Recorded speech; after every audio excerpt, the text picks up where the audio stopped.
Okay, so today we're going to talk about Rizal's National Consciousness, Module 3. So last time we talked about the Rizal's cultural's root, ano? So now let's proceed to the Module 3, ano? Okay, so without further ado, let's proceed to the content of this lesson. For Section 1, we have Rizal's Higher Education. Section 2, Rizal's Life Abroad. Section 3, the propaganda movement and La Solidaridad, and Section 4, in the eyes of Noli Me Tangere.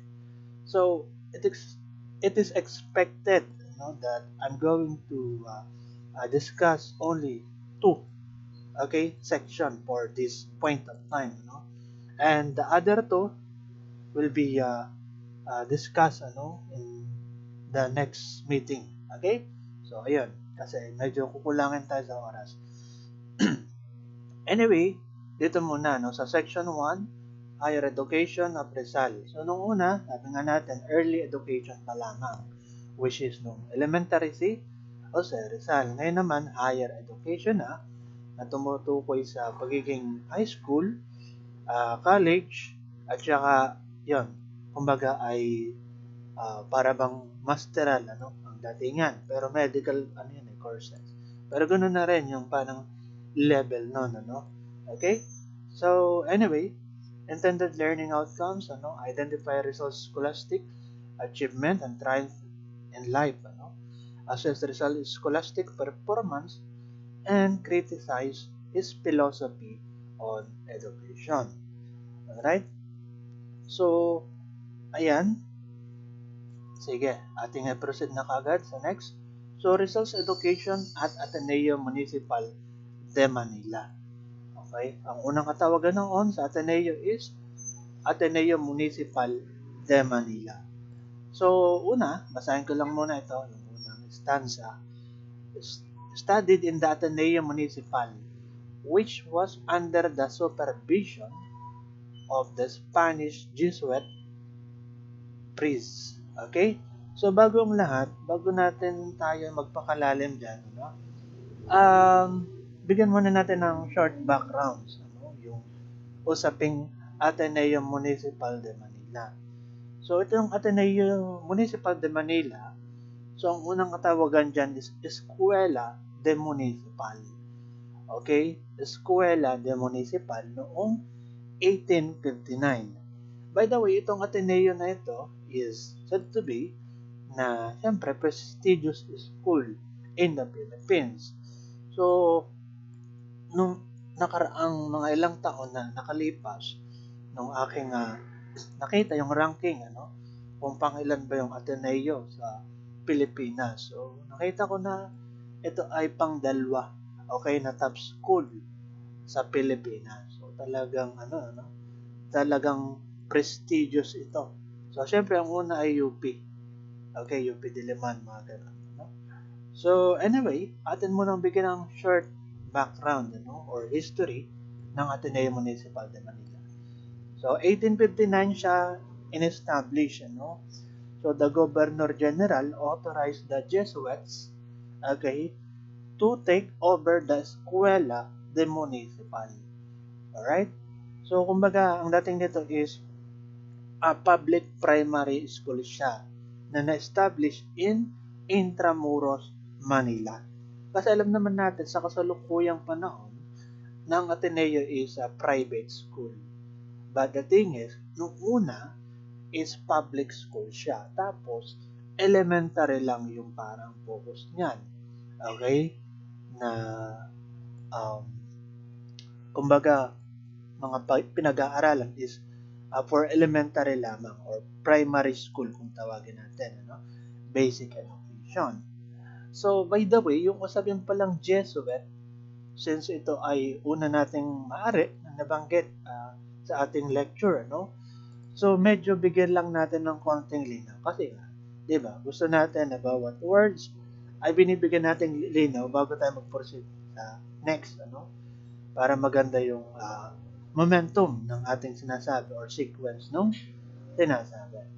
So, sa pagkakatanda ko, itong Jesuit, ito ay brotherhood, na ang idea is Society of Jesus, kumbaga sa itatranslate natin, Jesuit.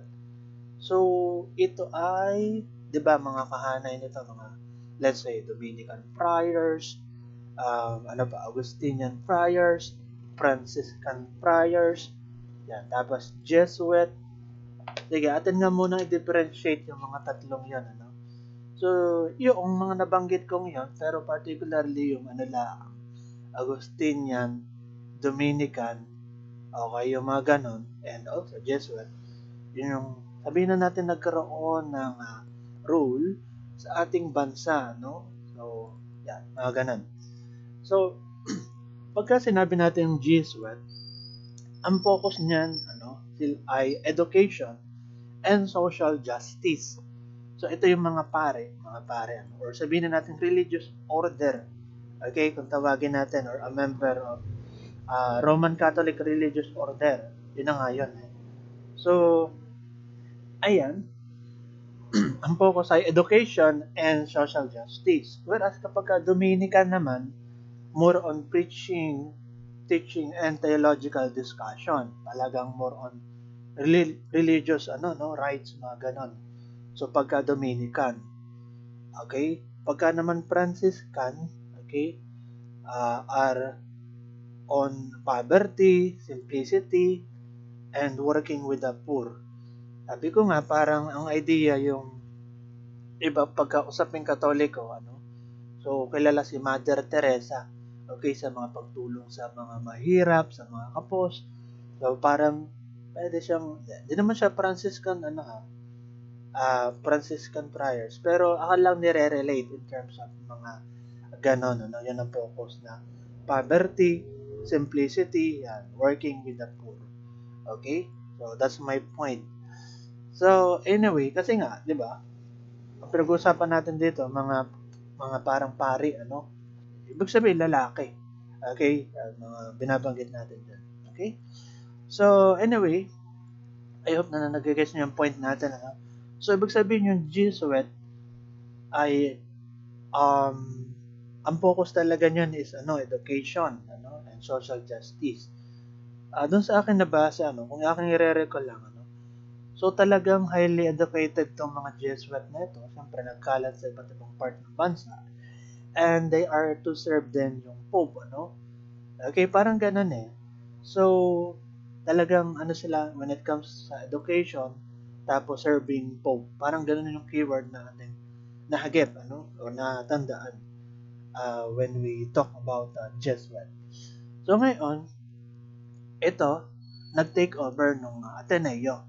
So, sila yung parang namamahala, Sila yung nagtuturo, yung mga ganon. So, otorisado sila. So, yun na nga, balik tayo dun sa Ateneo.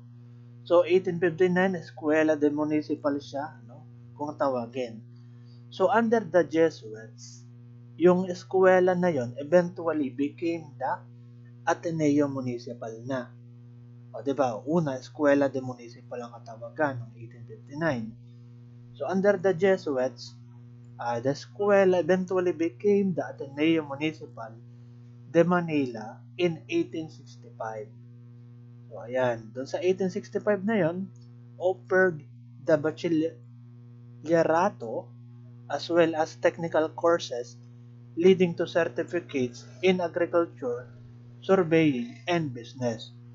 So, bachelor, yung ino-offer nung siya ay sabihin na natin na transpose into Ateneo Municipal from Escuela Municipal, noong 1865. But the thing is, it doesn't mean na bachelor, bachillerato, as well as technical courses. Ibig sabihin, ano ba yung college, college student level na ba yun or what? Okay? So, yan, may mga certification na, mga ganun, agriculture, surveying, and business. So, hindi ibig sabihin, bachillerato ay college. Ang equivalent kasi niyan sa ngayon is high school, high school diploma. Let's say, may re-relate natin, diba, yung kasunod na is yung vocational, yung mga ganun, So, pwede natin masabi yan, yung Ateneo Municipal de Manila, kung tawagin, noong 1865. Ngayon, Diyan na ngayon papasok yung idea na si Rizal ay nag-attend sa ganong school. Na gano'n na yung pangalan, Ateneo Municipal de Manila. Kumbaga pang high school na. Kasi nga, 1872, pagkakatanda natin, siya ay nag-attend, nag-enroll, siyempre, pumasok doon sa Ateneo Municipal de Manila. So, after that, atin lang bigyan muna ng konti pa, konti na lang to, in terms of background doon sa Ateneo Municipal de Manila. Also known today na Ateneo de Manila or Ateneo.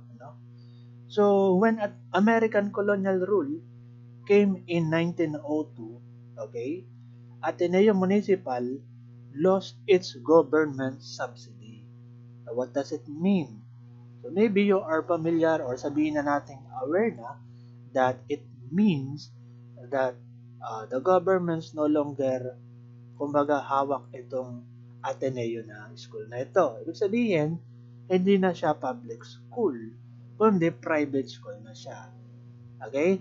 Sa atin, sa Batangas State University, the National Engineering University, tayo ay kumbaga government subsidized. So, yung nagbabayad or ng tuition and also yung salary, okay, ng mga trabahador sa school natin, anumang campus yan, is government. But, yung government na yon ay nakolekta nila, okay, through taxes, okay, sa mamamayan. So, ganun lang umiikot. That is why, kung mapapansin ninyo pagka mga public school, tawag dito. So, hindi, sasabihin ng iba, private school, ibig sabihin, yaman mo, mga ganun, sasabihin, diba?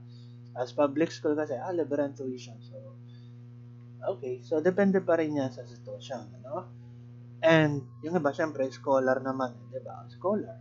Kaya, ganun. So, anyway, katulad halimbawa, UP, scholar ng bayan kung tawagin, mga ganun baga. So, ayun. Anyway, going back. When American colonial rule came in 1902, Ateneo Municipal lost its government subsidy. So, in 1909, years after, the Ateneo became a private institution. Ayan na nga, Naging private na. The Jesuits finally removed the word municipal from the Ateneo's official name, and it has since been known as the Ateneo de Manila. So, yun ang istorya ng Ateneo. So, Ateneo de Manila na siya kung tawagin sa kasalukuyang panahon na rin. Kung hindi ako nagkakamali, Ateneo de Manila yan. Or Ateneo lang. Parang ganun yata. So, ayun. Going back doon sa buhay ni Rizal. Kasi pinag-uusapan natin. Buhay ni Rizal So, ang tawag dito, bago pa lang lahat, So, dun sa higher education ni Rizal, during that time, nung pagsisimula, bago siya tumungtong ng Ateneo, bago siya nag-aaral doon, bagaman hindi pa siya ganong kumbaga ka-ripe in terms of, awareness or consciousness sa nangyayari sa lipunan, Okay? So, during that time, di ba, yung three martyr priests, sina Mariano Gomez, Jacinto Zamora, and Jose Burgos, or collectively known as Gombursa, so, ganun, sila ay na-execute, noong February 17, 1872. At that time, around 11 or 10-year-old lang si Rizal, o si Rizal, which left Pasiano, okay, deeply moved and angered by the brutality of the Spanish colonial government. So he expressed his frustration to the younger Jose, making him, even at a very young age, aware of the atrocities of the Spanish colonizer. Ibig sabihin, hindi naman napagbuntunan, napagbuntunan. Okay? si Rizal ni Pasiano, which is yung kanyang older brother. Pero ang idea lang is, yung para bang na-share niya, na-express talaga niya kay Young Jose during that time, 11 years or 10 years old or 10 years of age, yung pangyayaring yon. Okay? Na execution ng 3 martyr na priest na hindi naman sila yung talagang utak, no? Cavite Mutiny, ano? So, because of that, as a young age pa lang si Rizal during that time, so naipamulat na sa kanya yung kalagayan ng Pilipinas sa kamay ng Spaniard. Pero syempre hindi pa ganun ka-intense, kumbaga, yung kanyang sabihin na natin feelings towards or against Spanish colonial rule ni Rizal, no? So still, yan ay pumulat sa kanya. Anyway, going back sa usaping education ni Rizal, na higher education na, no? So noon, originally, si Francisco Mercado, yung kanyang ama, wanted Jose to study at Colegio de San Juan de Letran. So ayan, Colegio de San Juan de Letran. So inihimok ng kanyang ama na si Francisco Mercado na doon siya magtuloy ng pag-aaral. But Pasiano, convinced him to let Jose study instead at Ateneo Municipal de Manila. Oo. Alam niyo, nung panahong una, panganay ba yun? The older brother lang naman, hindi naman siya panganay. Pero kalimitan yung mga ganun Halimbawa, nakakatandang kapatid. So, na lalaki. Halimbawa, ikaw lalaki. So, parang tumatayong panganay minsan, mga ganun, kapag wala yung magulang. Tumatayong magulang, kapag wala yung magulang mo, syempre, So, dahil panganay ka, tapos older ka, Sabagay, kahit naman kahit naman babae. Ang usap lang natin is older. Okay? So, that's my point. Okay? So, parang ganun. Kaya, parang may karapatan din na magsalita yung kanyang kapatid na si Pasiano. Okay? Older brother niya. So, ayun na nga. Kumbaga sabihin na natin nadiktahan si Rizal ni Pasiano. And, Ateneo Municipal de Manila nga siya nag-aral. Alright? So, ayun. And then, Rizal was refused.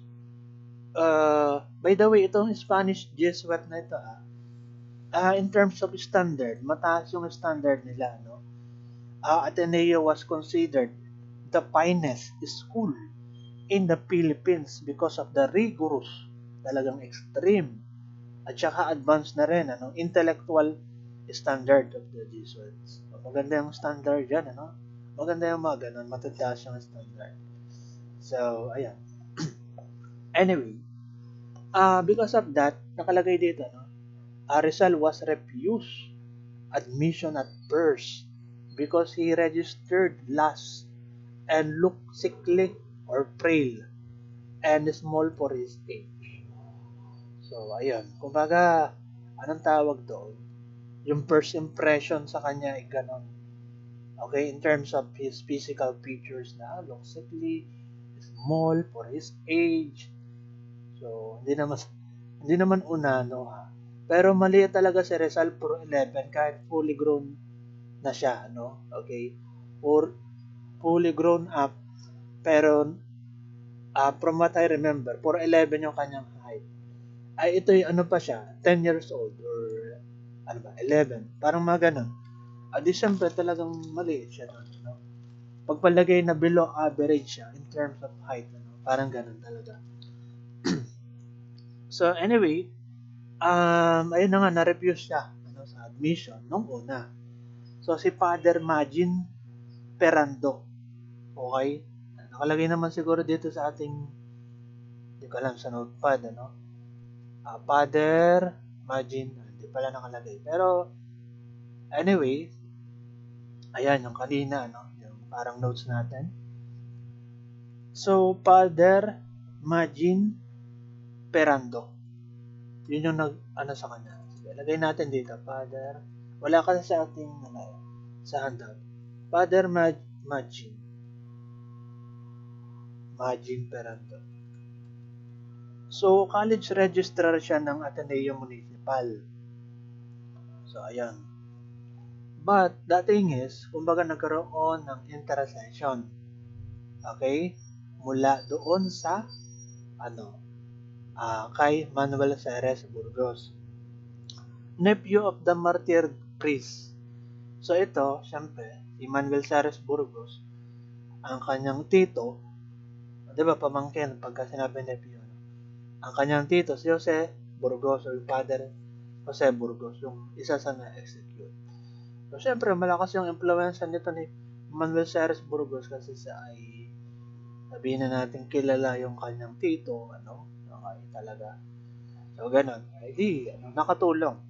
Nakatulong ito si Manuel Ceres Burgos. At kaya kung bakit na-admit si Rizal sa Ateneo, hindi dahil siguro kay Manuel Ceres, baka hindi siya, wala sa history, okay na siya ay dyan pumasok.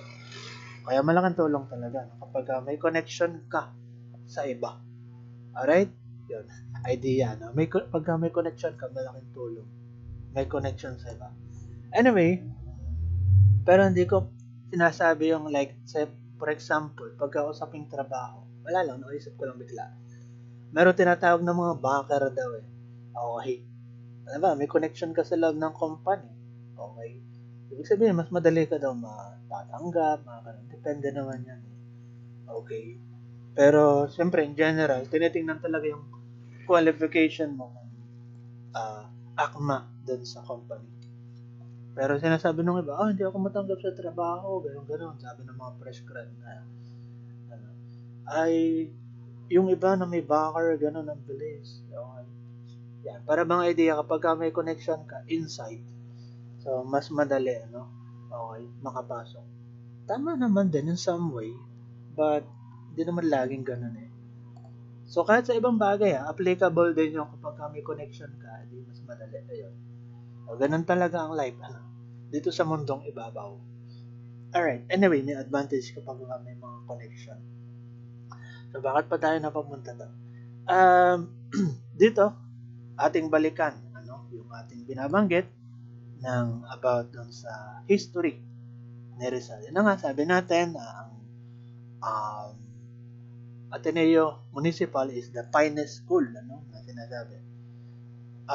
It was in this environment that Jose Rizal began the education that would solidify his political thought. Okay? So, ganun. So, yan. It was in this environment that Jose Rizal began the education that would solidify his political thought. So, sa ibang pero sige, next slide na pala yun, baka pala matouch ko yung ibang topic sa susunod na slide. Sige, ito muna tayo. Jose was the first in the family who adopted the surname Rizal.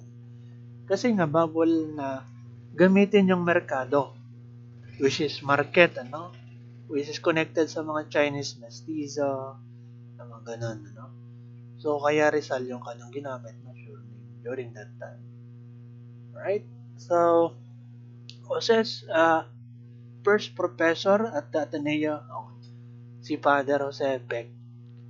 Actually, wala naman nakalagay sa ating reference na book, yung about kay Jose Beck. Okay, anyway, kaya hindi naman natin masyado bibigyan din ng mga pansin or emphasis ng mga ganito na kung sino yung unang professor niya, mga ganon. So, hindi naman kailangan yan. So, the Jesuit system of education was more advanced than that of other colleges in that period. So, ayan. The Jesuit system. So, he took a private lesson at the Santa Isabel College to improve his Spanish. So, ayan. Pagka ikaw ay medyo nakakaluag or sabihin na natin yung pamilya mo is may kaya, so it's a good thing na rin na maraming opportunity. Diba? Let's say, for example, you as a student, sa bagay, iba na, sige. Illustration ko lang kumbaga, you were able to let's say, enroll, kumbaga to tutoring services, mga ganun baga. So, I hope na nagigets niyo yung point ko, no? May mga ganun eh. Pero sa ngayon, sa kasalukuyan, ano, ay since college student na kayo, ay siyempre, sarili-sarili yung utak, ano. Ibig sabihin is, ano, um, since kayo nasa digital era, so, madali nang makapag-access ng mga information online. So, yung mga something na mahirap, halimbawa na topic like calculus, walang kamatayang calculus na yan, di ba? May mga topic doon, ano, o maraming topic doon na talagang mahirap. So, pwede isang click lang sa YouTube, halimbawa, no? So, tutorial kung paano ma-solve yung ganito, ganoon, mga problems na, diba? So, yun, isa sa technique. Yun ang ginagawa ko nung ako college student eh. Kumbaga nagiging resourceful. Kayo rin, ano, alam ko naman na ganun kahit paano. Pero yung iba hindi ganong aware sa mga ganon, ano. Idea yun, at least nagkaroon ng idea. So, kailangan research tayo kapag hindi natin alam. Okay? Pero mag-ingat din minsan sa mga information na nakakalat natin online. Hindi lahat ay credible. Okay?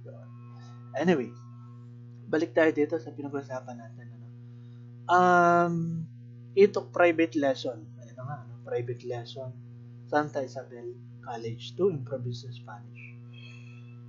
So, ayun. Talagang ano, no? Gusto niyang maimulat yung kanyang kaalaman, ano? Sa pag-aaral din ng lengguwahe ng Spanish. So, nung bata pa lang yan, nung bata pa lang. Anyway, I think let's proceed to the next. Sige, next na. Alright. So, Rizal's education in Ateneo Municipal de Manila. So, Rizal was placed at the bottom of the class.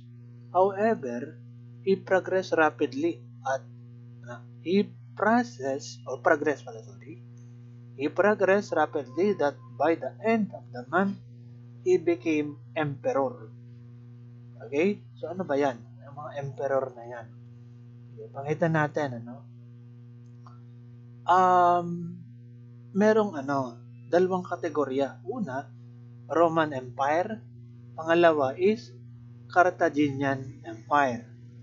So, pagka Carthaginian, non-borders. Tapos, kapag Roman, border siya. Doon kasi, nung panahong una, may mga ganun.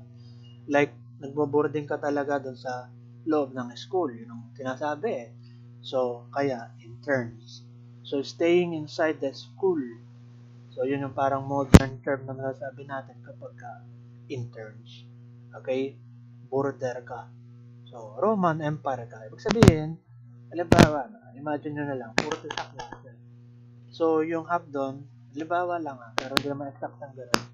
Yung 20 doon, Roman Empire, yung 20 Carthaginian. Depende yan. So, ayan.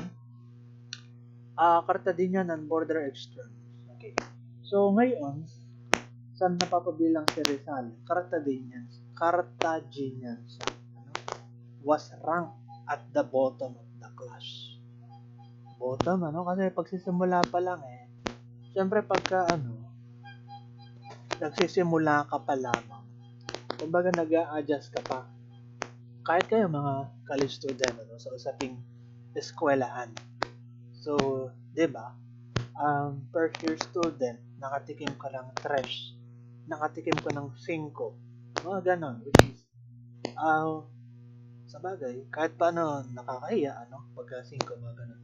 Pero sasabihin ng iba, ay normal lang yan, mga ganon. Which is, tunay din naman kahit paano. Okay? Yung mga ganyan.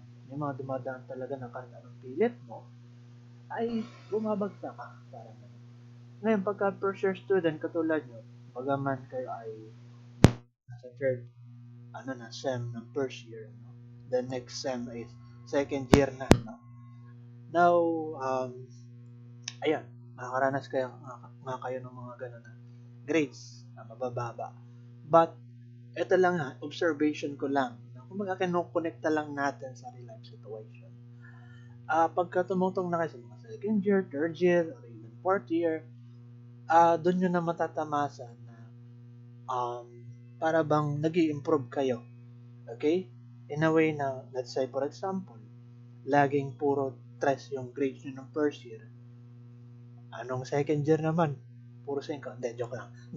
Nung second year naman, ay di, okay na, mga 2 point something, mga ganon, di ba? O, nag-improve na. Okay?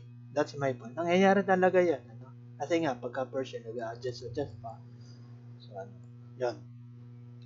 And, parang may mga times din na, kumbaga, ay matatanggap mo na ng maluwag kahit mababa yung grades mo pagka taas yung level mo. Ano, na third year ka na, second year ka na, fourth year ka na. So, that's my point, ano, which is talaga namang ganun. Anyway, going back sa ating sinasabi, no, dito, in each of the category, ano, na binabanggit, meron siyang, in each group pala ito, no, meron siyang dignitaries. So, the standard bearer, the centurion, the decurion, the tribune, emperor. So, siyempre, ang emperor yung pinakamataas. Ibig sabihin, kapag ka best class ka sa school, emperor ang tawag sa iyo. So, nung una, he was ranked at the bottom of the class at the start of the term, ano? So, he kept on getting promoted so that by the end of his first month, he had already attained the rank of emperor. So, na-attain naman niya Jose Rizal, yung emperor na yun. Okay? So, yan kasi, yung Carthaginian Roman Empire, naglalaban yan in terms of, let's say, school activities, kumbaga ay pagalingan. Kung sino ba mas magaling, kung bang yung non-burgers ba or burgers, something like that. Now, sa usaping ito, ano, yung 5 dignitaries, ano, ito yung parang label sa loob ng classroom kung ikaw ba ay magaling talaga or hindi, ano, or sakto lang. So anyway, ang focus natin kasi emperor, kaya itong mga tribune hindi masyado natin na bibigyan ng pansin. No? So next, balik tayo dun sa ating binabasa. So he won a medal in Latin, wrote poems, and crafted sculptures. Okay? So, during his time, ano, ni Rizal, siya ay, tawag dito, sumasali sa iba't ibang competition at sa pamagitan ng pagsusulat, ano, ng poem, ng tula, ano. Tapos, he even do a sculpture na tinatawag na Sagrado Corazon de Jesus. Okay? So, ayan. Tingnan nyo na lang siguro sa Google yung itsura, no? Sagrado Corazon de Jesus. So, ayan. Kanyang in-sculpt yun. Ano?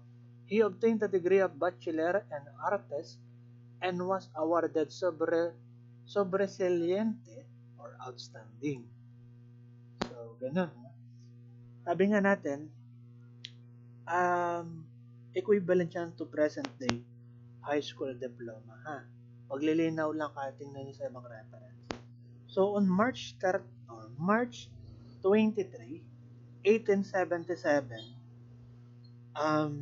the 15-year-old Rizal received his Bachelor of Arts diploma, which is yun nga, equivalent to present day high school diploma. So, tandaan nyo yun ha, March 23, 1877.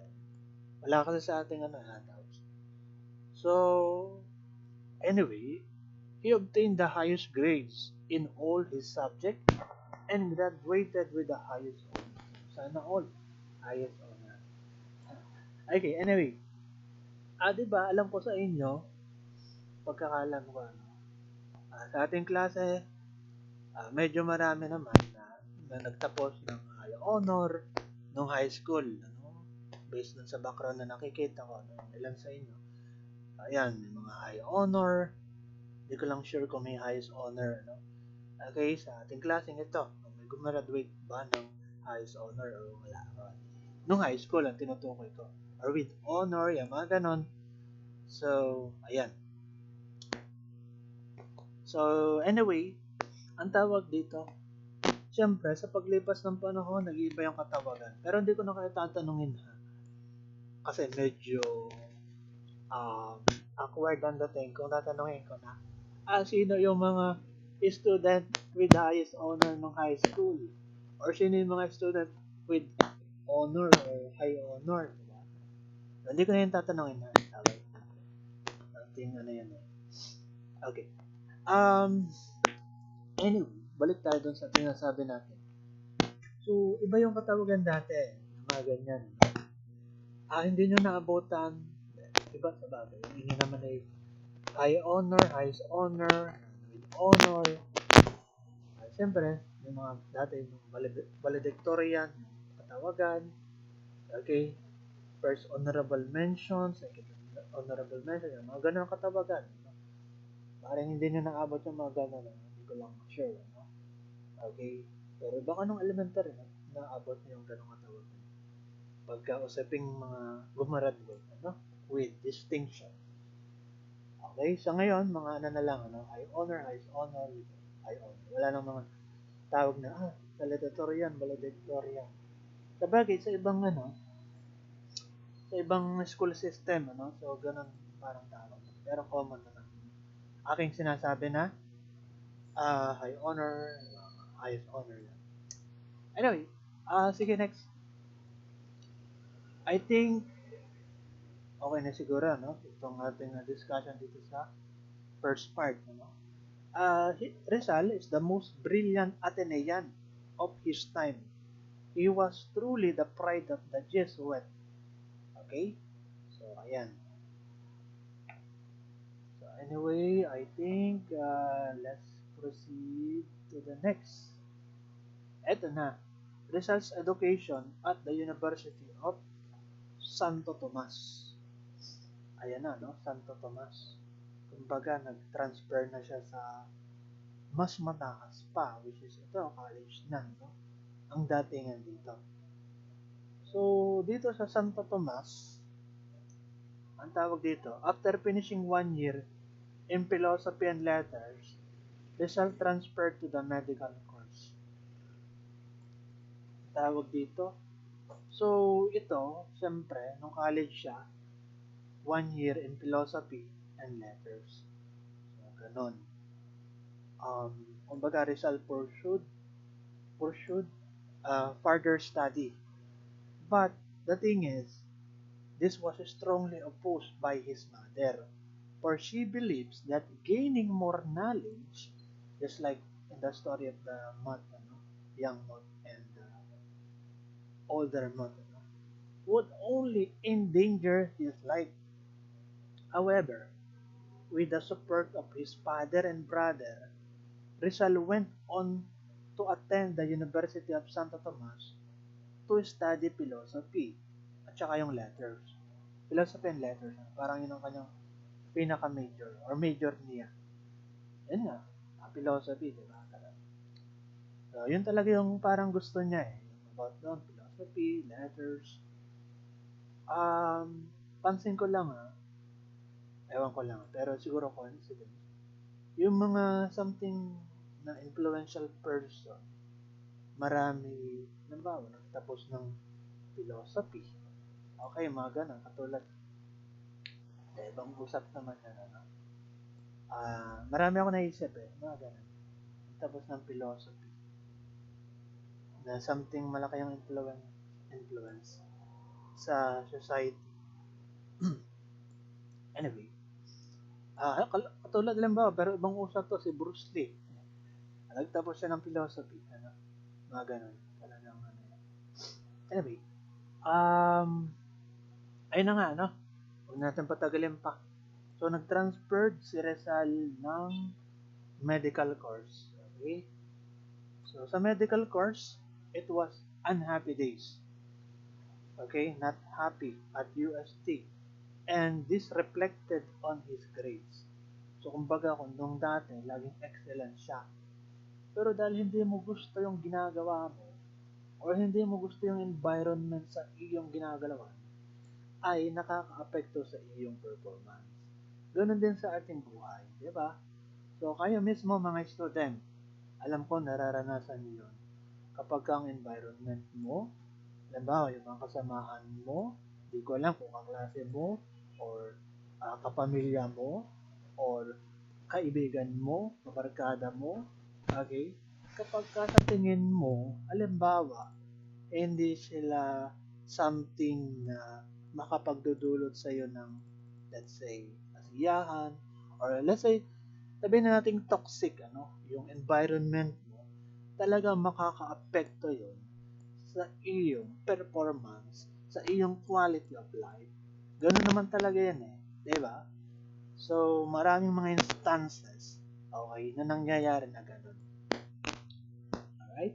So, kaya kailangan na yung environment mo, na mga taong kasama mo, ay di sila yung magpupush sa iyo para ikaw ay mapabuti, para ikaw ay maging maayos, okay?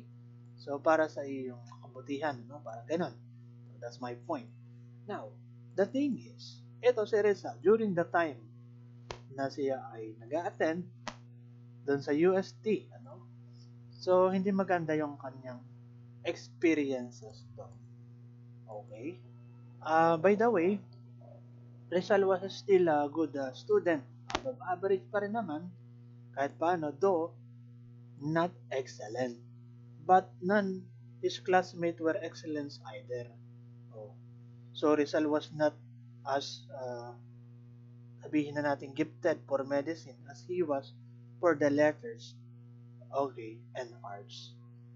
So bukod na sabihin na natin hindi sa talagang hindi na puro tayo medicine, ay dahil din ng kanyang Dominican friars, Dominican professors, okay, na nag-handle ng eskwelahan na University of Santo Tomas.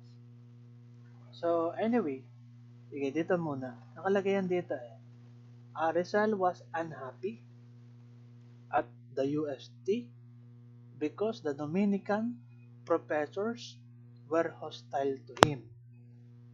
Filipino students were racially discriminated against the Spaniards. The method of instruction was obsolete and repressive. Meaning, para bang hindi siya advanced, paulit-ulit na lang yung way ng pagtuturo na hindi siya talagang makaka-expand ng knowledge, parang gano'n, Okay, something like that. Tapos, hostile pa, lalo na. Hostile pa sa kanya yung mga Dominican professor. Kasi nga, siya ay Pilipino.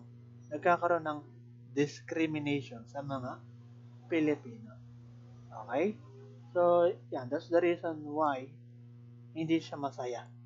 Diba kapag hindi tayo masaya sa sitwasyon na ginagalawan natin, so hindi nagiging maganda yung ating ginagawa. Diba? So, may mga ganun. Anyway, pero hindi ako humuhugot ha. Pero yun talaga yun. That's life, So, kailangan masaya tayo sa ating ginagawa. Kailangan yung tinetake mong course is sabihin na natin hindi mo totally gusto, pero at least dahil kailangan mong gustuhin. Alright? Para ikaw ay sabihin na natin makatapos. Alright? Yan. Maging productive. Anyway, alam nyo kasi ganito. Isingit ko lang life lesson. Kasi nga, para sa mga bago kong student, pag ako nagle-lecture, lagi ko talaga yan nilalapatan ng real life situation na magagamit sa totoong buhay. Okay? Now, in connection to that, so may mga points tayo sa ating buhay na para bang hindi natin alam kung bakit tayo napapunta doon. Okay? Nasasabihin natin, bakit ganito? Bakit nasa ganito kong situation? So, everything happens for a reason, diba? So, ganun lang ang ating masasabi. So, may dahilan kung bakit ka nariyan, may dahilan kung bakit ka naka-enroll dun sa course na tinitake mo sa kasalukuyan. Okay? So, mga ganun. Bagaman sabihin na natin, may iba na di mo naman May iba na sasabihin na, di ko naman gusto itong ganito, ano, pero bakit ako napapunta dito? May purpose. Okay? May purpose yan. Just like sa mga fresh grad. Ito real life situation to. Ito, i-share ko lang sa inyo.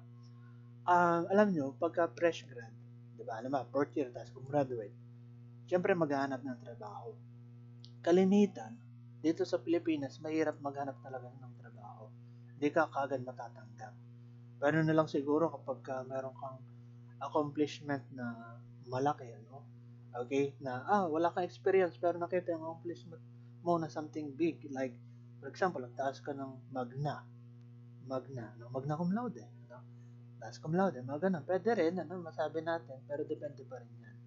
Pero, ang isa pa, like, naging top notcher ka, ayun, automatic ka ng ikaw na lalapitan ng trabaho. Kalimitan ganun kasi nangyayari, pagka may mga ganong distinction. Ang point ko lang kasi is, parang nawala yata ako dun sa momentum ng aking sinasabi, dumadating sa point na, yun nga, yung mga fresh grad, na, alam ba, yung mga dream job nila, gusto nilang ma-attain, ma-achieve ka agad. Okay, mag-apply sila doon at doon na sila agad. Kalimitan, hindi yun nangyayari. Kalimitan, kumbaga, ilalagay ka muna sa sitwasyon, okay, ng something na hindi mo gusto. Pero yun yung way para matuto ka, para magkaroon ka experience, para next time, matanggap ka na dun sa susunod na kagustuhan mo, which is yung dream job mo. Parang gano'n kapag ka-fresh grad. Okay? So, kaya yon ang point ko lang na sinasabi is may mga instances sa ating life na hindi natin ginusto, pero yon ang nangyari. Okay? Pero yung pala, yung way para sa ating future. No? Magandang kinabukasan.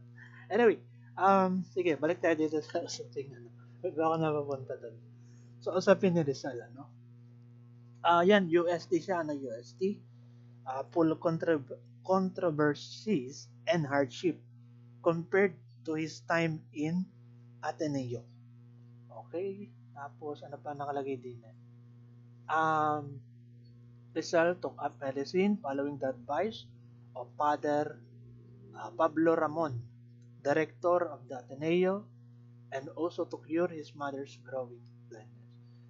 Ito si Father nga, tama. Father Pablo Ramon. Siya yung Dean, Rector di ba? Dean ang niyan, parang term siya ngayon. Dean ng Ateneo. So, dahil medyo konektado siya doon sa mataas na official, siyempre sa eskwelahan, is that nakitaan kasi siya ng mga pambihirang abilidad nung siya ay alam ba, nasa Ateneo, mga ganon. Tapos yan, kumbaga excellent student. So, anyway, nakalagay ba dito ay Rizal took up medicine following the advice of Father Pablo Ramon, director of the Ateneo. Kumbaga, wala lang, choice lang ni rector or ni dean na si Father Pablo Ramon na ito, kunin mo or suggestion pala, sorry. Mas magandang term is suggestion lang niya na ganun yung i-take, di ba? Okay? Na medicine, mga ganun. And also to cure his mother's growing blindness. So, may purpose para magamot yung kanyang ina na unti-unting lumalabo talaga yung mata. Okay? So, ganun. Anyway, sige, baka mapahaba pala ako. Wag na. Kasi, meron akong gustong ipasok doon sa idea ng yung bang napapunta ka doon sa course na yun kasi pinili ng magulang mo, okay, mga ganun, or sabagay, kalimitan naman dahil based doon sa result ng sa exam or what, yung qualifying exam, something like that sa inyo, mga first year student bago kayo makapasok ng college, kung ano mang pupuntahan yung strands, okay, something like that. Anyway, sige, baka pala mapahaba doon sa akin masasabi. So, he finished a surveying course in the Ateneo but was not given the title because he was only 17 and underage. So, di ba? Doon sa bachelor, ano pala to? Ateneo pala sinasabi dito. Ba't parang lahok-lahok to? Ika lang ha. Nakalagay kasi dito sa headline, or doon sa title. Rizal Education at the University of Santo Tomas. Ay bakit may nakalagay dito? He finished the surveying course in the Ateneo. Okay. Baka siningit lang. No? Sige. After finishing 4 years in the medical course, Rizal decided to study in Spain. Ayun na nga. So, lumipat na siya sa Spain. So, ang pagkakaalam ko dito rin, itong mga to, sa Ateneo pa rin to eh. Pero nakalagay Santo Tomas. Pero, bagay sa ibang reference Santo Tomas. Pero, i-research na lang ha. Okay, katulad nito, Rizal won first prize for his poem A la Juventud Filipina. Okay? In the first literary contest he joined. Hindi ko alam nung times ba to nung siya ay nasa Santo Tomas, University of Santo Tomas, or Ateneo. Meron kasi ibang reference ang nakalagay sa internet pagbungad is Santo Tomas. Ay doon sa libro na akong binabasa nakalagay Ateneo. Ano ba talaga? Pero kailangan nating tingnan ng or limiin kung kailan ba. So anyway, ito mahalaga to. A la Juventud Filipina. To the Filipino youth. If I'm not mistaken, tama ba yung pag-translate natin? Ito, alam nyo, itong poem na ito ay yung parang pinaka maganda, best line dyan is ang mga kabataan ang pag-asa ng bayan. O, dyan yung kinuha. So, doon sa Ala Juventud Filipina. Okay? So, kahit tingnan nyo, yun ang pinaka-best line daw dyan. Ang mga kabataan ang pag-asa ng bayan. So, kayo, kabataan kayo, di ba? So, kayo ang pag-asa ng bayan, sabi ni Rizal. Pero, sa bagay, kahit ako, bilang instructor, naniniwala naman ako doon ang kabataan ng pag-asa ng bayan. In a way na, syempre, bata pa lang kayo, nano-nurture na yung mind nyo, mamulat sa mga nangyayari sa lipunan, okay? So, papasok kayo sa realidad ng buhay after graduation, mga tatahakin nyo lang daw. So, mas sabihin na natin bago yung opportunity nyo, mga ganun, diba? So, bata pa lang ay mamold na kayo sa kung ano yung tama, kung ano yung truth, mga ganon, kung ano yung dapat ipaglaban, kung may paglaban. Ang kabataan, okay, ang mga kabataan ng pag-asa ng bayan. Naniniwala naman din ako doon sa sinabi ni Rizal. Pero may mga times talaga na nakikita natin sa social media. So, hindi maayos yung ginagawa. Siyempre, yung kabataan. Yung mga ka-age na, di ba? So, alam niyo naman siguro yung ibang ko sabihin. So, yung bang masyado nang nalululong sa, halimbawa, let's say, sa hindi magandang practices, na napapabayaan na yung pag-aaral, education. Ayun naman, education yung pangunahing kailangan ng Pilipinas, di ba? Kasi kita naman natin, tayo ay nasa bottom sa Asian countries, ganon, in terms of, education, ganon, di ba? Okay, in general, sinasabi natin, yung mga, yung, let's say, for example, yung mga elementary, high school student, yun ang sinasabi ko. Okay? Based on sa statistic. So, anyway, baka tayo mapakalin pa doon sa mga ganong usap. So, dito, another poem, he wrote, El Consejo de los Dioses, won first prize also but was met with disapproval from the Spanish. Discriminate talaga siya, no? Okay? So, ayan. Sige, next. Ayun. So, after this, tapos na pala, no? Yung ating section 1, part 1. So, I think let's proceed to the next, which is yung section number 2. I think, diretso ko na to, hindi na kailangan ng mga break time. Okay? Para pagkatapos na to, edi tapos na yung ating klase for today. Sige. Wait lang.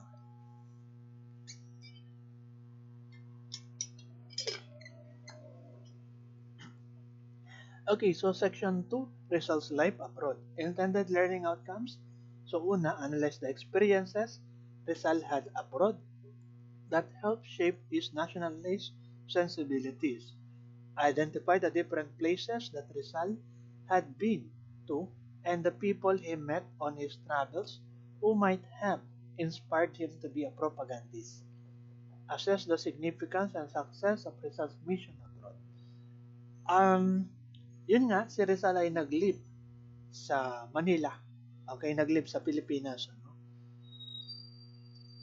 According to some accounts, Rizal left the country as part of a secret mission co-orchestrated by his brother to observe life abroad and initiate a campaign for reform in the Philippines. Okay? So, ayun. Yun yung dahilan. Hindi lang basta sabihin na natin mag-travel, di ba? Okay, mag-aral. Okay, or sabihin na natin i-continue yung pag-aaral. But, kailangan niyang obserbahan yung pamumuhay dun sa bansang yon, particularly yung Spain, di ba? So, before that, bago tayo magpakalawig sa usaping yan. So, the major transportation means were streamers, horsepower, trains, and foot. Okay, during that time of Rizal. So, bakit ba natin sinasabi? Kasi nga, wala pa nung mga airship na mapapadaling makapunta ka sa ibang bansa. Okay? So, kumbaga, through mga malaking malaking bangka or sabihin na nating uh, ship, or barko. Tapos, horsepower or kabayo. Tapos, train and foot, siyempre. Yun yung mode of transportation dati. Wala pang mga aeroplano, helicopter na yan. Diba? So, Rizal was not merely a tourist, but a traveler who studies the culture of the places he visit.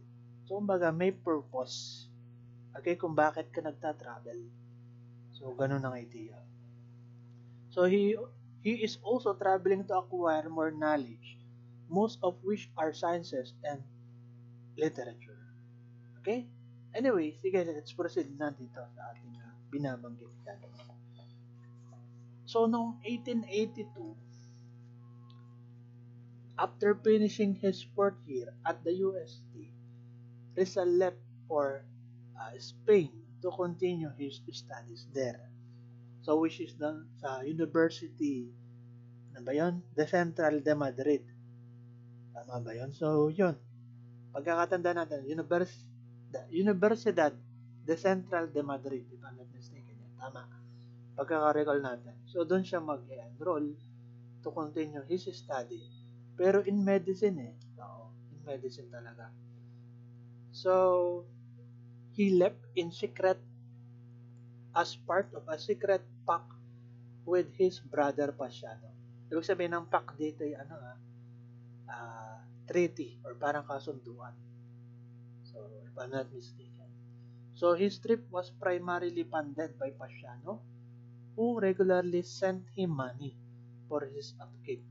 So, nagsusustento, si Pasiano, yung kanyang older brother. Okay?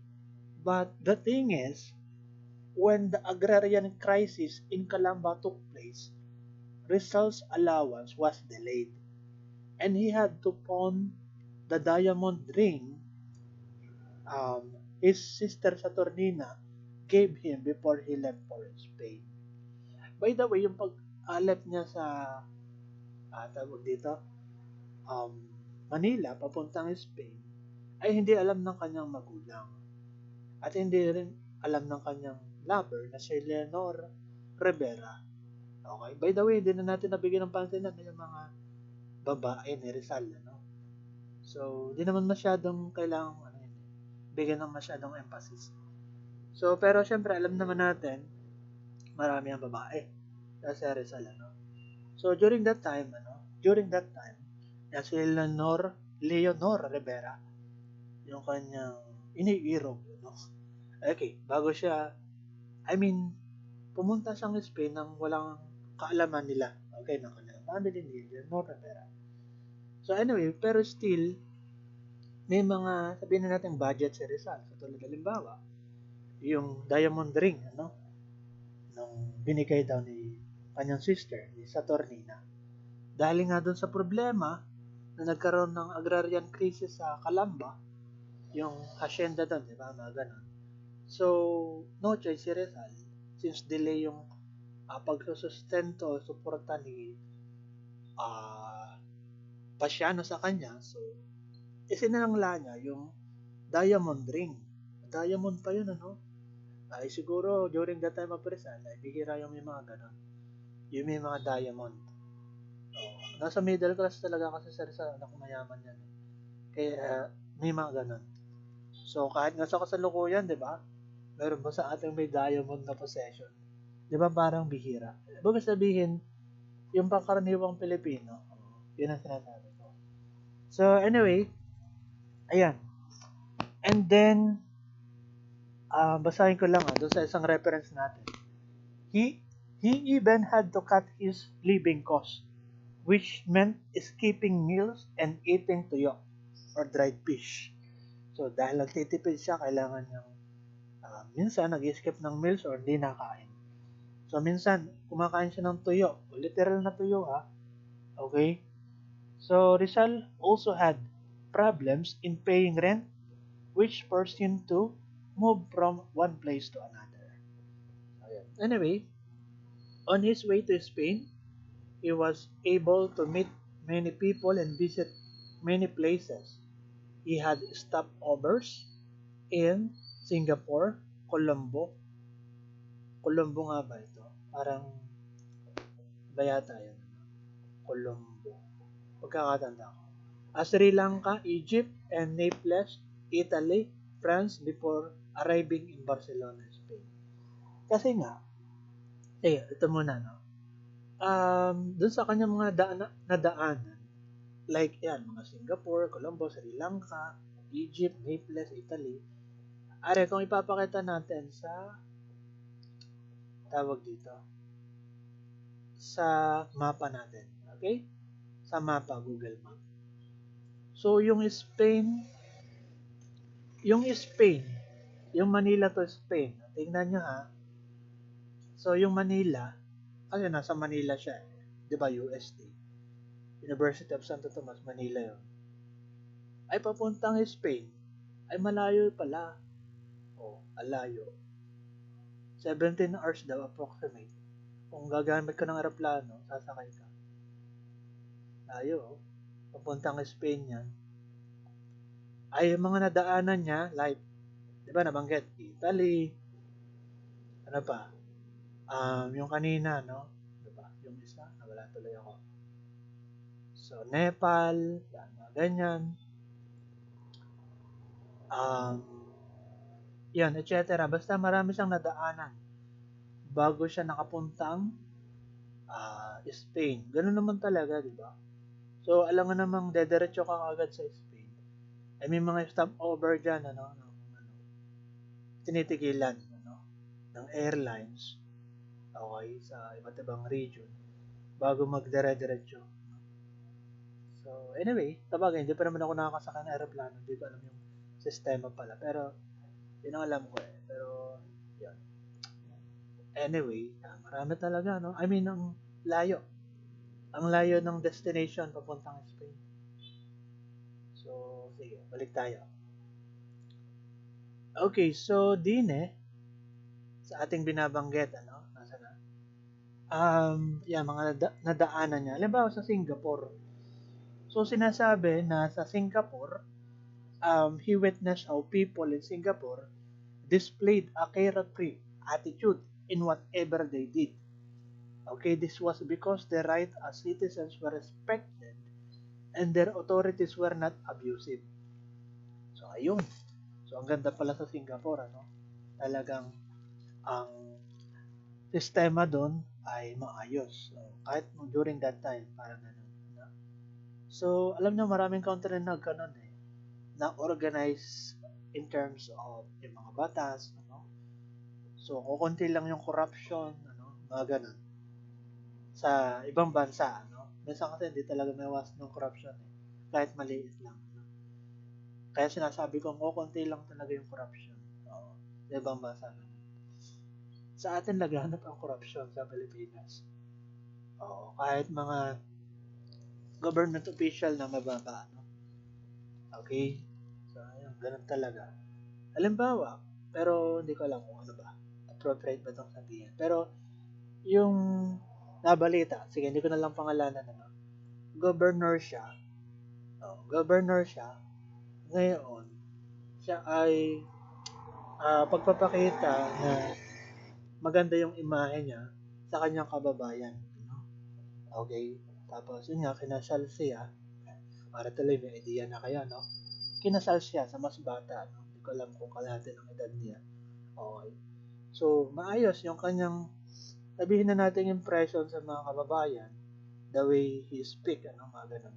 But, later, based sa news, ano, they found out na, ayun, may corruption pala na kanyang, kumbaga, ginagawa, ano. Okay, like yung dun sa part, ba yun, no? Basta related siya sa transportation, ano, diba, yung mga tulay, yung mga ganun, alright. So, kumbaga, pinagkakakitaan pala na niya. Parang ganun. So, kaya, ang hirap, ano, ang hirap magtiwala sa mga government official ngayon. Okay, sa kanilang mga magagandang salita. Okay. Anyway, baka mapatagal ako dyan sa mga usaping dyan. Now, balik tayo. He witnessed how people in Singapore, ayun na nga, no? Whatever they did, citizens' rights were respected and authorities were not abused. Kaya alam nyo, ano ba? Sige, okay lang. Idagdag ko to. Kaya alam nyo sa mga ibang bansa, maganda yung ano nila, yung halimbawa, in terms of ranking, sa education, ay una sa lahat, yung gobyerno nila maganda, maayos. Okay? So, ayun. Nagre-reflect din kasi yan eh. Parang ganun. O nga, no? Kung ating isipin. So, ibig sabihin, yung sistema pala sa gobyerno, let's say for example, educational system. So, kaya rin pala, mababa yung ating, ranking ng mga 15 years old, ano, yung mga high school student, ano, based sa data. When it comes sa reading comprehension and arithmetic, etc. Ano, mga ganun. Siguro pwede rin naman masabi natin dahil ng educational system yun. Isa yun sa factors. So, ayun. Anyway, sige next. Next, nakalagay dyan, Rizal's life abroad. Rizal regularly met with some of his former schoolmates from Ateneo Municipal. Ayan. Kumbaga may nakasabayan din siya. Yung mga ka-schoolmate niya, yung mga, sabihin na natin, not necessarily nakikita, no? Okay, dun sa school. But still, uma-attend dun sa school na yon, ano? Or dun nag-enroll sa school ng Ateneo dati. Ngayon, nakasabayan niya na naroon din pala sa Spain, ano, during that time. So, Rizal regularly met with some of his former schoolmates from Ateneo Municipal. So, he wrote articles for a newspaper based in Manila. So, he also spent time growing his personal library, Uncle Tom's Cabin, by Harriet Beecher. So, sige, ito na lang, summarize ko. Itong Uncle Tom's Cabin, pagkakatandaan natin, ito ay, ano nga ba ito? Ito ay nobela din to eh. So, ito yung nag-cause sa American Civil War. Okay? Ibig sabihin, pagpapakita na para bang pattern siya, okay, nung ginawa ni Rizal na Noli Me Tangere, na pagsusulat niya, di ba? So, ayun. Yun. Uncle Tom's Cabin, sa Amerika naman siya, no? Oh, yun. Then, The Wandering Jew by Eugene became Rizal's motivation to start drafting some book. Anyway, sige next. He got interested in Freemasonry, Freemasonry, with its principle on courage and camaraderie, and eventually joined the organization. So, speaking of Freemason, di ba meron siyang square, may mata, all-seeing eye, kung tawagin, di ba? Yung triangle na may mata, sabihin, Illuminati, satanic, demonic, di ba? Sabihin ng iba. Hindi ko lang aware kayo sa mga ganyang mga symbol. Yung mga Freemason, yung Mason, ano. The thing is, iba-iba yung, yung take ng tao dyan. Like, yung mga influential person, people, so, miyembro sila ng Freemason. By the way, Freemason is brotherhood siya or fraternity. It is said to be the longest organization or fraternity, okay, around the world. Pagkakatanda natin, 16 something may unang naging miyembro dyan. Pero yung pinaka-unang naitatag talaga yun, 17, something like that, kung hindi ako nagkakamali, or early part ng 1700. So, ayun, nangyari, no? Now, ano ba tong Freemason or Mason? Ang pagkakatanda ko dito, like, yung mga influential person, like, si Mozart, si Benjamin Franklin, si Winston Churchill, si George Washington, to name a few. So, they are member of a Masonry group, ang tawagin. Organization siya. It is not religion, and it is not even a secret society. They are saying that secret society daw to but it's not, The thing is, para saan ba to? Okay, that's the question. Kung titingnan natin sa definition, it is a fundamentally a self-improvement volunteer association that teaches moral, intellectual, and spiritual lessons through their initiation ceremonies or 3 initiation ceremonies. Okay, yung brotherly love, belief, and truth. So, ano nga ba ito? Parang nakakalito, Freemasonry. Basta yan ay pag-improve daw sa sarili, parang ganun. In terms of moral, intellectual, tapos nag-share kayo, ganun. Okay? Dun sa organization na yun. Bagaman yan, yun lang masasabi natin sa ngayon. Personally, hindi ganun malalim ng knowledge ko sa Freemasonry. Pero yan ay talagang pinakamatatag or pinakamatagal ng organization na brotherhood, kung tawagin natin, or fraternity. Hindi siya religion. And the thing is, ang mga Katolikong simbahan ay tutor dito sa practices ng missionary. So, ayun. Pero may nababasa ako ganito Once na member ka ng Freemason or Mason, tapos Catholic ka, halimbawa, hindi ka naman didiktahan ng Freemasonry group, na tumiwalag ka dyan sa Katoliko. So, yung mga ganun, hindi naman daw ganun Okay, minamasama daw yung Freemason, hindi naman ganun. And, ironically speaking, okay, ironically,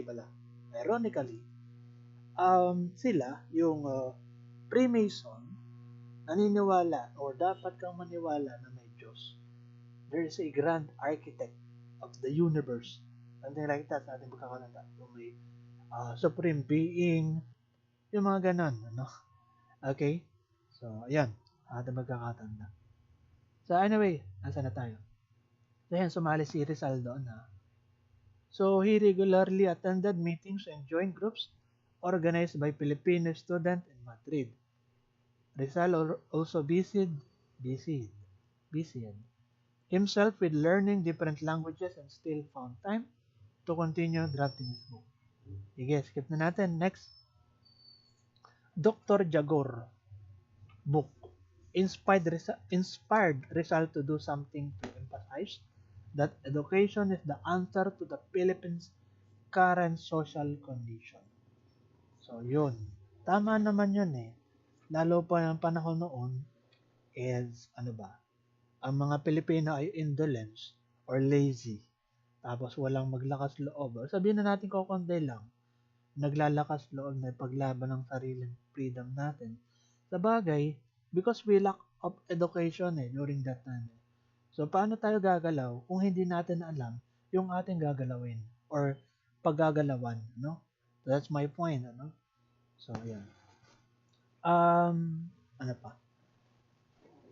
So, Dr. Maximo Viola financed the publication of Rizal's first book, No Limit Tangere, in 1887, which, with 2,000 initial copies which were given to Rizal's friend in Spain. Some were shipped to the Philippines that then reached the hands, ayon ang matindi dito, that reached the hands of the Governor General and the Archbishop of Manila. Okay. So, ayan. Bakit ba dumating pa sa Manila? O napapunta pa dun sa Archbishop of Manila. Ay, ito'y nalimitang gere, kumbaga, against sa kanila. Okay. Sa mga colonizer, mga Spanish na yan. Because of that, sige, ating dagdagan na, ano. So, ganito kasi nangyari dyan. Si Rizal, nag-stay sa Europe or sa Spain, ano? And bago yung Spain, diba, dumaan siya yung Italy, Singapore, etc. So, after that, ano, and after his, sabihin na nating stay in Spain, ano, Rizal returned to Manila in August 1887 after 5 years in Europe. 5 years, ha? So, however, ito na nga, no?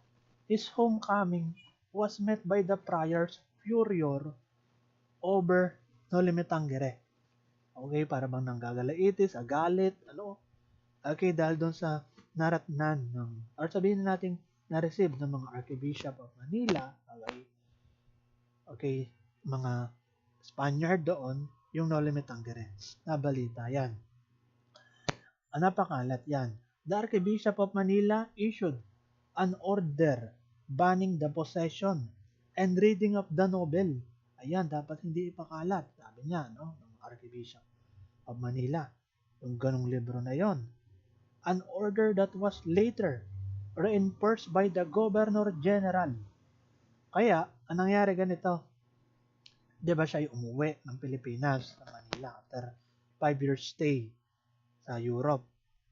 So, sa pag-stay niya or sa pagbalik niya, naka 6 months later na, ano, pressured by the Spanish authorities as well as by his family and friends to leave the country and avoid further persecution, Rizal left Manila for Hong Kong.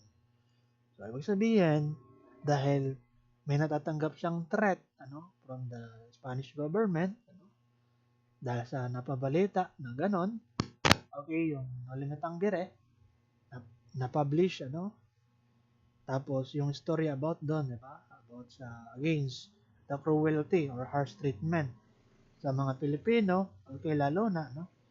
So, 6 months later, ng ibang bansa na naman si Jose Rizal. Okay, babalik na sana siya, no? O mag-stay na sana siya ng matagal sa Manila or doon sa lupang, hindi naman lupang sinilang, doon sa bansang Pilipinas, ano? Pero ayun, umalis. Pumuntang Hong Kong. Tapos yan, pagkapuntang Hong Kong, nagpuntang Japan, nagpuntang Amerika, etc. Ang dami. Ang dami niyang pinagtrabelan. No? Anyway, so to avoid persecution. Pero hindi siya nakawala sa persecution eh. Nung usaping, ano ba yan? El filibusterismo, tapos kalaunan, tapos nung tumagal pa, ano? Marami kasi yan, may mga trial pa eh. So, ay hanggang siya ay na-execute, pinatay. Okay? So, anyway, doon sa tagpo pa ng No Limit Tangere, ay di nakaiwas pa siya sa mga persecution naman eh. Persecution. Kumbaga parusa lang. Not necessarily na papatahin ka syempre. Paparusahan ka lang. Okay? Pero dahil nga yung tumagal, tapos na-publish pa yung LPL, lalo pang nagatungan, ayan, persecution na. I mean, execution na pala. Hindi lang persecution. Dr. Viola accompanied Rizal to Austria to finally meet Dr. Ferdinand Blumentritt, with whom he exchanged letters and books for several years and whom he considered as one of his advisors. Si Ferdinand Blumentritt, nagpapalitan sila ng mga sulat, ng libro. So, it's a good thing na meron kang connection na, halimbawa, foreigner, tapos siya ay may wide knowledge dun sa country na yon, diba? In that way, edi, makakatulong sa iyo. So, yun yung dahilan eh. Actually, pagkakatanda ko, best friend to ni Rizal, ni Ferdinand Blumentritt. Oo. So, ayan tandaan nyo na lang. Ferdinand Blumentritt. Ito, last na to Actually, wala naman to sa ating book, Pero basahin ko na lang siguro, Dr. Fyodor Jagor, parang summarize pala to, yung kanina. Travels in the Philippines, Travel in the Philippines was published in Berlin. Ano daw? Travel in the Philippines was published in Berlin. Ano yun? Parang hindi malinaw. Yung libro. In 1873. In this book, Dr. Jagor foretold the downfall of Spanish rule in the Philippines and the coming of America to the Philippine shore. So, hindi ko alam kung nabanggit ko din sa inyo kanina. Ang dating is di ba si Rizal? Ang una muna Cavite Mutiny. Pero meron pa dyan sinundan bago yung Cavite Mutiny. Then pangalawa, execution of Combursa. Then pangatlo, yung reform na yata ni Rizal, if I'm not mistaken, may kasunod pa yun. Then, pangapat, yung Philippine Revolution. Okay? Pero, hindi naging successful yung Philippine Revolution. Pero still, kahit paano ay talagang malakas yung puwersa, Kumbaga, bakbakan talaga ni Andres Bonifacio, Okay? Kumbaga, reform ang kay Rizal, ang kay Andres ay revolution. Anyway, ang talagang nakapagpalaya sa bansa din is natin, siyempre lahat ng yun nakatulong ng malaki. Okay, yung revolution, tsaka yung kay Rizal na reform. And sa huli kasi, kaya tuloy yan din is dahil nung Amerika. Dahil nung Amerika. So parang madali na sa kanila na patalasikin yung mga Spaniards sa Pilipinas. So, kaya yun, karoon ng American Colonial Rule. 1902, if I'm not mistaken, 1902 yun. To 1940 something. Nag-stay yung mga Amerikano dito sa Pilipinas. Kaya tinatawag tayong Commonwealth, yung sa ating Constitution. Anyway, ayan. Ang tawag dito, Dr. Fyodor Jagor, author of Travels in the Philippines, a book that Rizal admired because of his keen observances in the Philippines that he introduced Rizal to Dr. Rudolf Virchow, a famous German anthropologist, and also to the latter's son, Dr. Hans Virchow, professor of descriptive anatomy. Ano pa to? Siguro hindi ko na kailangan itong basahin. Sige, yan. Bale, hanggang doon na lang yung ating lecture, for today, which is, we tackle about the section 1 under the module 3, Rizal's National Consciousness. Yun nga, yung section 1, yung kanyang higher education, then yung section 2 is about dun sa kanyang travel abroad. Okay? So, yun lang yung ating lecture for today.